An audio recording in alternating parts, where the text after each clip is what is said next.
My sister stole my fiancé 3 days before our wedding. Now she's at my door crying for help. I stared at her through the security camera, watching mascara streak down her face. The same face that had smiled at me over brunch while I discussed wedding favors. The same face that had pressed against Dominic's in the hotel bar where I'd found them. That was 6 months ago. I'd walked into the Marriott to surprise him with his favorite takeout. Instead, I found them in a corner booth, his hand sliding up her thigh while she whispered something that made him laugh. The laugh I thought belonged to me. When they finally noticed me standing there, frozen with pad thai leaking through the bag onto my shoes, my sister didn't apologize. She smiled. "I'm doing you a favor," she said. "You would have been miserable with him anyway." Dominic at least had the decency to look ashamed, for about 30 seconds. Then he shrugged and said, "We didn't mean for it to happen." I didn't cry until I got home. Then I cried for 3 days straight, canceled a $40,000 wedding, and fielded questions from relatives who somehow made it my fault. My mother actually said, "Well, you always were so focused on your career. What did you expect?" Now here she was, my sister, banging on my apartment door at 2 a.m. I almost didn't answer. Almost went back to bed and put in earplugs, but something in her desperate knocking made me open the door. She practically fell into my apartment, clutching her stomach. "Please," she gasped. I didn't know where else to go. That's when I saw the bruises, fresh ones on her wrists, older yellow-green ones fading on her arms. "Dominic?"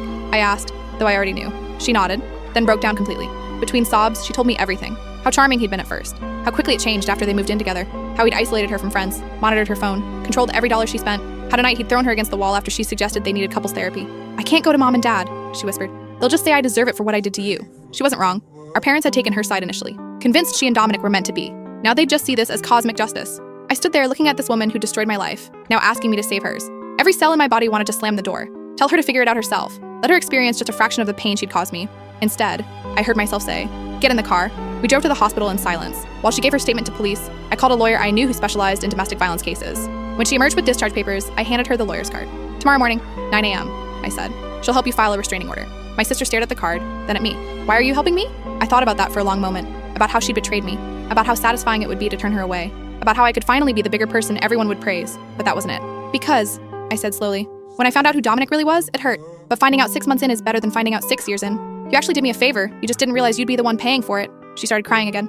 "I'm so sorry. For everything." "I know," I replied. And surprisingly, I meant it. I drove her to a women's shelter I'd researched months ago, during my darkest days when I needed resources for a friend. The same friend who'd held me while I sobbed over my canceled wedding. As she gathered her things from my car, she turned back. "Thank you." I nodded. "Don't thank me yet." "That lawyer? She's ruthless. Dominic's going to wish he'd never met either of us." For the first time in 6 months, my sister smiled. A real smile. Not the vindictive one from the hotel bar, but something genuine.